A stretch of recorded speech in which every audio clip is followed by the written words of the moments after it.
आज दोस्तों आपको कचौड़ी की एक ऐसी रेसिपी दिखाता हूँ जो आपने ऑनलाइन कहीं नहीं देखी होगी। इस रेसिपी में एक एक कचौड़ी आप खुद ही देख सकते हो, सारी की सारी फूली फूली बनकर आएगी। ऐसी टेक्निक्स करेंगे कि मैं आपको गारंटी दे सकता हूँ कि आपकी कचौड़ी हमेशा बढ़िया बनेगी। और तो और दोस्तों, ये कचौड़ी मैदे से नहीं बनी है, ये 100% गेहूं के आटे से बनी है। आप इसको आराम से बना सकते हो और आप खुद ही देखो कितनी खस्ता और करारी है। इसको बनाना तो बिल्कुल बनता है। हेलो दोस्तों, मैं हूं भरत। आपका स्वागत है भरत किचन हिंदी में। तो फिर देर किस बात की, चलो फिर शुरू करते हैं। सबसे पहले दोस्तों, कचौड़ी बनाने के लिए आटा लगा लेते हैं। मैंने 2 कप गेहूं का आटा लिया है। आप देख सकते हो कि मैदे और गेहूं के आटे में जो फर्क है वो ये है कि मैदा काफी फाइन पिसा होता है, वो ब्लीच्ड होता है तो पानी भी जल्दी पीता है, लेकिन गेहूं का आटा हल्का सा दरदरा होता है। तो इसी बात का ध्यान रखते हुए हमें रेसिपी को थोड़ा सा बदलना होगा। आप यहाँ पर नमक डालना, ज्यादा नहीं, बहुत थोड़ी सी 1/4 टीस्पून तक अजवाइन डालना और पहले इनको अच्छे से मिला देना ताकि एक एक कोने तक नमक फैल जाए। फिर आपने यहाँ पर मोयन डालना है, कई लोग इसको खस्ता भी बोलते हैं। बेसिकली आपने घी डालना है, तेल का यूज मत करना है इस रेसिपी में, यहाँ पर देसी घी ही डालना। मैंने यहाँ पर लगभग 5 टेबलस्पून देसी घी डाला है। और सबसे पहला काम आटा लगाते वक्त ये है कि आपको घी को एक एक कोने में अच्छे से फैलाना है। तो मैं तो ऐसे रबिंग वाली टेक्निक करता हूँ कि दोनों हाथों में ऐसे मल देता हूँ, जिससे कि जो मोइन है वो अच्छे से एक एक कोने में फैल जाता है। अब आप सोच रहे हो कि भरत भाई ऐसे मोइन फैलाते ही क्यों है, क्या फायदा होता है उसका? घी पहले डालने का फायदा ये होता है कि जो घी का टेम्परेचर है पकते वक्त वो ज्यादा होता है दोस्तों पानी से, और ऐसे ज्यादा टेम्परेचर में पकने की वजह से लेयर्स बनकर आती है, जिसको आप बोलते हो कि कचौड़ी खस्ता है। और यही बहुत इंपॉर्टेंट चीज है कचौड़ी बनाते वक्त। तो इसलिए ये स्टेप सही से करना बहुत जरूरी है अगर आप चाहते हो कि कचौड़ी एकदम खस्ता बने। अब आप यहाँ पर धीरे धीरे करके पानी डालना। और कचौड़ी बनाते वक्त 2 बातों का ध्यान हमेशा देना चाहिए। पहला तो ये है कि कचौड़ी का आटा हमेशा नरम होना चाहिए। तो मैंने यहाँ पर धीरे धीरे करके पानी डाला है, लगभग आपको 1.25 कप से 1.5 कप पानी लग जाएगा इतना आटा लगाने में। आप देख सकते हो काफी ज्यादा पानी है। अगर मैं आपको वेट से बताऊं, 300 ग्राम आटा है और लगभग 210 ग्राम मैंने पानी डाला है, यानी कि 70%। दूसरी चीज जो बहुत इंपॉर्टेंट है आटा सही से लगाने की, कि आपकी कचौड़ियाँ बिल्कुल ना फटे और फूली फूली बने, तो वो ये है दोस्तों कि आपको 10 मिनट तक इस आटे को मलना बहुत जरूरी है। आटे में लचक होनी बहुत जरूरी है। आप अभी देखो, अभी लचक बिल्कुल नहीं है आटे में, अभी काफी कड़ा है आटा, लेकिन मैंने घड़ी का टाइमर भी लगाया है और 10 मिनट तक लगातार अच्छे से मला है इस आटे को। फिर इसको रेस्ट करने के लिए छोड़ दिया है ढककर गीले कपड़े से, मिनिमम आधे घंटे के लिए। और जब तक ये रेस्ट कर रहा है तब तक हम आलू का मसाला बना लेते हैं। बहुत ही सिंपल मसाला रखा है मैंने दोस्तों। आप पैन में तेल डालना, थोड़ी सी हींग डालना, हींग के साथ जीरा, और ये है हल्का सा कुटा धनिया के दाने।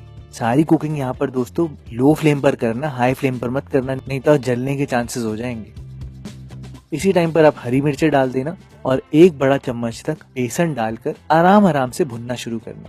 बेसन यहाँ पर सही से भुनना बहुत जरूरी है ताकि वो आलू का जितना पानी है ना उसको एब्जॉर्ब कर पाए। मैंने यहाँ पर हल्दी और लाल मिर्च भी डाल दी है।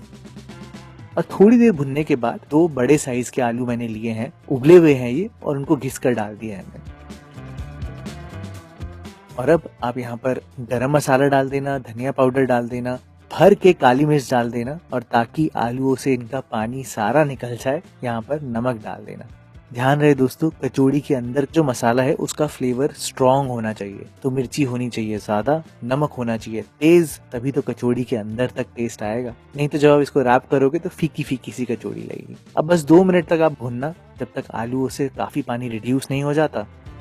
और जैसे ही पानी रिड्यूस हो जाए तो आप आधा चम्मच काला नमक और आधा चम्मच तक अमचूर डाल देना। हल्की सी खटास भी आएगी तो अच्छा लगेगा, और काला नमक से बिल्कुल बाजार वाला टेस्ट आ जाएगा।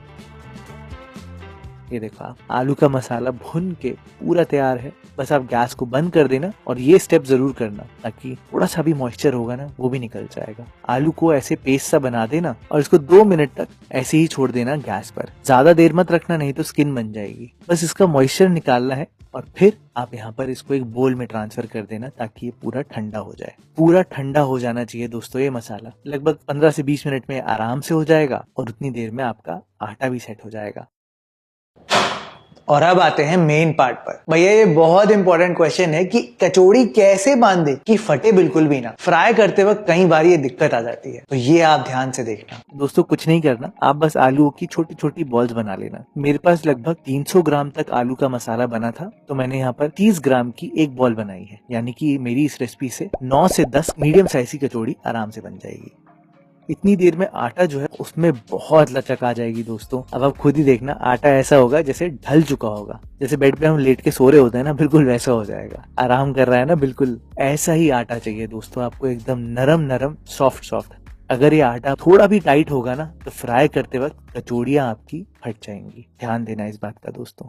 बांधने का मैं आपको तरीका बताता हूँ, बहुत सिंपल है। आप बस एक लोई लेना। मेरी जो एक लोई है वो लगभग 50 ग्राम के आसपास है और 10 लोइयां बनी है मेरी इस रेसिपी से। आपने बस इस बात का ध्यान देना है कि साइडों से आपने सबसे पहले इस आटे से एक कटोरी बनानी है।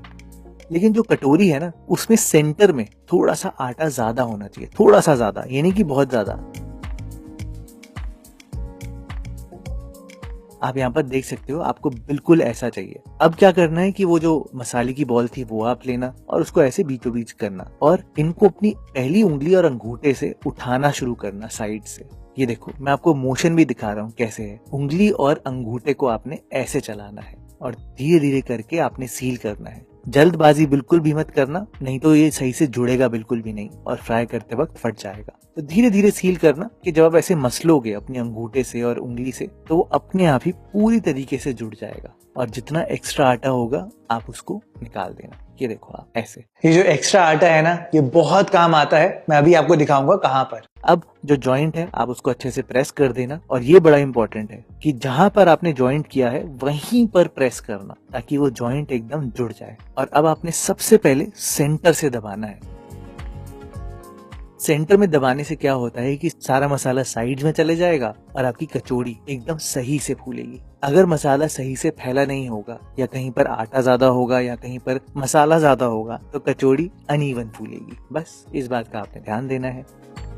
और जहां से आपने कचौड़ी को जोड़ा था ना, वही वाली साइड पहले आपने तेल में डालनी है। ये बहुत काम की बात है दोस्तों। रही बात वो जो एक्स्ट्रा आटा था ना, तो उसका क्या करना है, उसको आप नई वाली लोई में डालना एकदम बीचों बीच। और वो जो हमें बीच से उठाना था ना कटोरी बनाते वक्त, वो ये एक्स्ट्रा आटा ऑटोमेटिकली कर देगा। तो ये भी आपका काम सॉल्व हो जाएगा।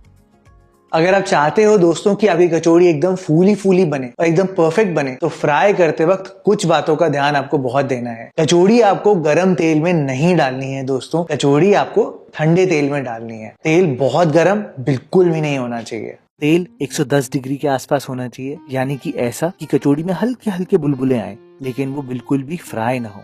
ऐसा इसलिए है दोस्तों, नहीं तो आपकी कचौड़ी बिल्कुल कच्ची बनकर आएगी, सही से बिल्कुल नहीं पकेगी। तो गलती से भी हाई फ्लेम पर मत डालना और कोशिश करना कि ज्यादा कचौड़ी अपनी कढ़ाई पे डालो ताकि उसके जो हीट है वो ज्यादा बिल्कुल ना बढ़े और कचौड़ी एकदम आराम से लो फ्लेम पर सही से पक पाए।